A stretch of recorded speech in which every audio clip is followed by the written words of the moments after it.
ខ្ញុំពិតជាមានសេចក្តីសោមនស្សរីករាយក្រៃលែងដោយបានទទួលការអនុញ្ញាតដ៏ខ្ពង់ខ្ពស់ពីសម្ដេចក្រឡាហោមសខេងឧបនាយករដ្ឋមន្ត្រីក្រសួងមហាផ្ទៃឲ្យចូលរួមជាអធិបតីក្នុងពិធីសម្ពោធបើកដំណើរការកម្មវិធីកម្ពុជាផ្ទះទី2របស់ខ្ញុំ Cambodia My Second Home ដ៏មានសារៈសំខាន់មួយនេះឆ្លៀតឱកាសដ៏ថ្លៃថ្លានេះខ្ញុំសូមពំនាំនៅសេចក្តីផ្ដាំផ្ញើសួរសុខទុក្ខនិងពរសាបសាទុការជូនចំពោះសមាគមមូលនិធិខ្មែរព្រមទាំងភ្ញៀវកិត្តិយសជាតិនិងអន្តរជាតិទាំងអស់ដែលបានអញ្ជើញចូលរួមនាឱកាសនេះគោលបំណងនៃពិធីជួបជុំនាឱកាសនេះ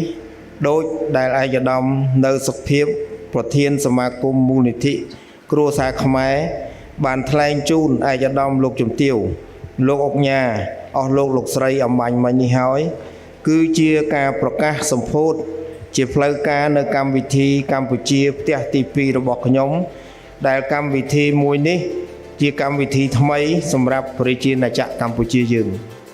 រយៈពេលកន្លងមកសមាគមមូលនិធិគ្រួសារខ្មែរបានដាក់ពាក្យស្នើសុំគោលការណ៍និងការគាំទ្រពីក្រសួងមហាផ្ទៃចំពោះគម្រោងដែលមានឈ្មោះថាកម្ពុជាផ្ទះទី2របស់ខ្ញុំដែលមានកម្មវត្ថុធ្វើការផ្សព្វផ្សាយដើម្បីទាក់ទាញចំណាប់អារម្មណ៍ភ្ញៀវបរទេសចូលមកស្នាក់នៅនិងធ្វើវិនិយោគ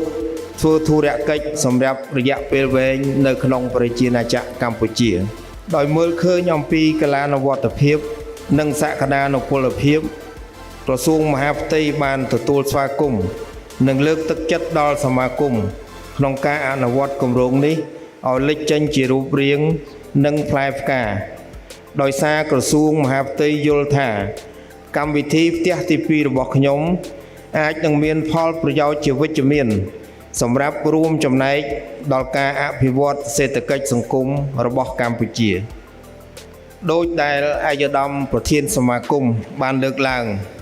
ជនបរទេសដែលជាគោលដៅអធិភាពសម្រាប់កម្មវិធីនេះគឺជាជនបរទេសដែលមានធនធានទ្រព្យសម្បត្តិច្រើន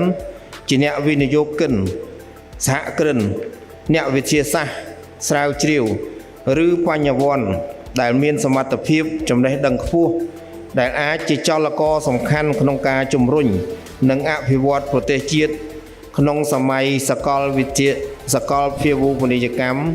និងនវានុវត្តន៍បច្ចេកវិទ្យាដោយសពថ្ងៃដែលបញ្ហានេះស្របទៅនឹងគោលនយោបាយអូសទាញអ្នកវិនិយោគនិងទេសចររបស់រាជរដ្ឋាភិបាលផងដែរឯកឧត្តមលោកជំទាវលោកអុកញ៉ាអស់លោកស្រីទាំងអស់ជាទីមេត្រីទោះបីកម្មវិធីនេះហាក់បីដូចជាថ្មីប្លែកចំពោះកម្ពុជាប៉ុន្តែកម្មវិធីនេះធ្លាប់ត្រូវបានបណ្ដាប្រទេសជាច្រើនរួមទាំងប្រទេសជិតខាងយើងមួយចំនួននៅក្នុងតំបន់ក៏បានអនុវត្តរួចហើយទន្ទឹមនេះកម្មវិធីនេះក៏អនុលោមជាមួយនឹងវត្ថុបំណងនិងគោលការណ៍របស់ក្រសួងមហាផ្ទៃដែលកំពុងរៀបចំសេចក្តីព្រាងច្បាប់ស្តីពីអន្តោប្រវេសន៍ថ្មីផងដែរជាការឆ្លើយតបទៅនឹងសំណូមពរនិងការបដិញ្ញាចិត្តរបស់សមាគមមូលនិធិគ្រួសារខ្មែរក្រសួងមហាផ្ទៃនឹងផ្ដល់នូវការលើកទឹកចិត្តនិងសម្របសម្រួលគាំទ្រដល់ការអនុវត្តកម្មវិធីនេះស្របតាមគោលការណ៍ច្បាប់លិខិតបទដ្ឋានគតិយុត្តនានាជាធរមានជាពិសេសពាក់ព័ន្ធទៅនឹងការធ្វើដំណើរចូលចេញការស្នាក់នៅរបស់ជនបរទេសព្រមទាំងការផ្ដល់នូវការយកចិត្តទុកដាក់ក្នុងការថែរក្សាសន្តិសុខសុវត្ថិភាពដល់ជនបរទេសដែលជាគោលដៅអាទិភាពរបស់គម្រោងនេះផងដែរប៉ុន្តែទន្ទឹមនេះក៏សូមសំណូមពរដល់សមាគមសូមបន្តរក្សាកិច្ចសហការជិតស្និទ្ធជាមួយក្រសួងស្ថាប័ននានាដែលមានការពាក់ព័ន្ធដើម្បីសិក្សាស្វែងយល់អំពីទិដ្ឋភាពច្បាប់ឲ្យបានទូលំទូលាយថែមទៀតជាពិសេសច្បាប់និងបទបញ្ញត្តិនានាដែលត្រូវអនុវត្តចំពោះកម្មវិធីនេះផ្ទាល់សម្ដៅធានានៅការសម្របសម្រួលឲ្យភ្ញៀវបរទេសទទួលបាននៅកញ្ចប់សេវាប្រកបដោយការពេញចិត្តពេញថ្លើម ក្នុងរយៈពេលចូលចេញនឹងស្នាក់អាស្រ័យនៅប្រជាណាចក្រកម្ពុជាដែលវាអាចនឹងคล้ายជាឈ្នួនតាក់ទាញដ៏សំខាន់ដល់អ្នកដែលមានទ្រព្យធននិងអ្នកវិនិយោគឲ្យចូលមកកម្ពុជាកាន់តែច្រើនឡើងរួមចំណែកយ៉ាងពិតប្រាកដដល់ការអភិវឌ្ឍទឹកដីអង្គរដ៏ជាទីស្រឡាញ់របស់យើងគ្រប់គ្នាជាមួយនេះដែរក៏សូមបន្តសហការល្អជាមួយក្រសួងមហាផ្ទៃតាមរយៈអគ្គនាយកដ្ឋានអន្តរប្រវេសន៍ដើម្បីធ្វើការសម្របសម្រួលជូននៅបញ្ហាចាំបាច់នានាដើម្បីជួយឲ្យគម្រោងនេះទទួលបានផ្លែផ្កាស្របតាមគោលការណ៍ច្បាប់និងគោលនយោបាយរបស់រាជរដ្ឋាភិបាលកម្ពុជាជំនួសមុខថ្នាក់ដឹកនាំក្រសួងមហាផ្ទៃ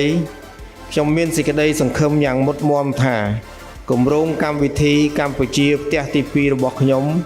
នឹងប្រព្រឹត្តទៅប្រកបដោយជោគជ័យនិងសូមប្រសិទ្ធពរជូនដល់ឯកឧត្តមលោកជំទាវលោកអុកញ៉ាអស់លោកស្រីទាំងអស់សូមទទួលបាននៅសេចក្តីសុខនិងពុទ្ធពរទាំង4ប្រការគឺអាយុវណ្ណៈសុខៈពលៈកំបីឃ្លៀងឃ្លាតឡើយ